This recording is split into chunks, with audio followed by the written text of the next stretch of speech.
Huwag nating kalimutan na nakikidaan lang tayo sa kalsada ng mga LGUs. Huwag nating kalimutan na ang public road ay madaming gumagamit yan. Huwag nating kalimutan na sa gilid ng public road, madami diyang natutulog sa kasarapan sa gitna ng gabi. Hindi nakatagos or pinigil sa Baler Aurora ang Scooter King version 3. 1 plus 1 equals 2. Mga idolo, boss, amo, wala kasing coordination sa local government unit at PNP Baler. Kayo ba naman, no? Sa inyong property, may pupunta na walang paalam. May papasok na walang paalam.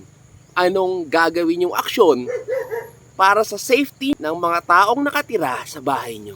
Tapos ito na nga, ang iingay ng mga motor.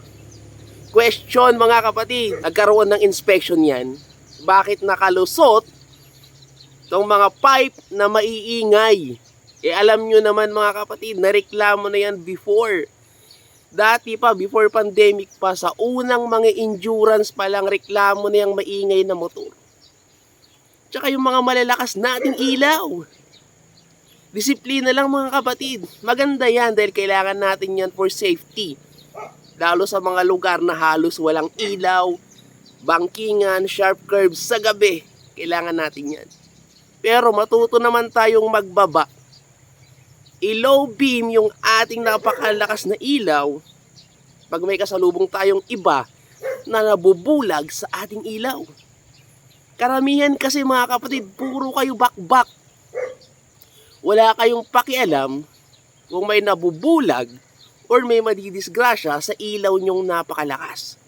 At huwag tayong puro bakbak, lalo kung gabi at hindi natin kabisado yung daan. Huwag nating kalimutan na nakikidaan lang tayo sa kalsada ng mga LGUs.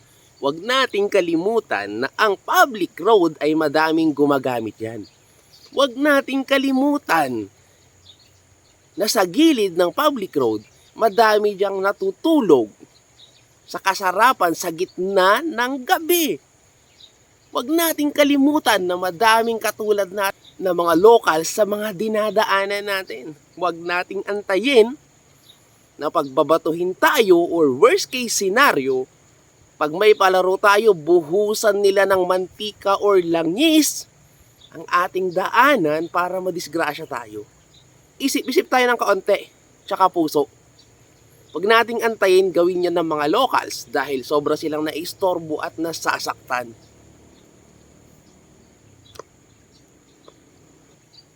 Sa ngayon, mga kapatid, lilinawin ko lang, sa Baler Aurora ay hindi pa napapasa.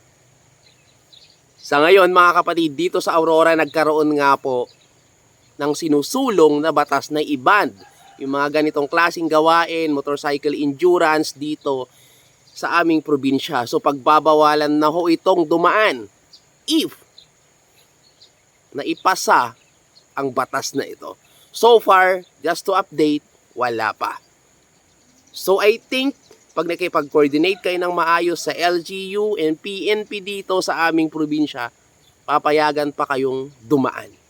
Sa ngayon, but wala akong karapatan na magsalita dyan, based lang ito sa aking pananaw, no? Coordination lang naman yan kasi.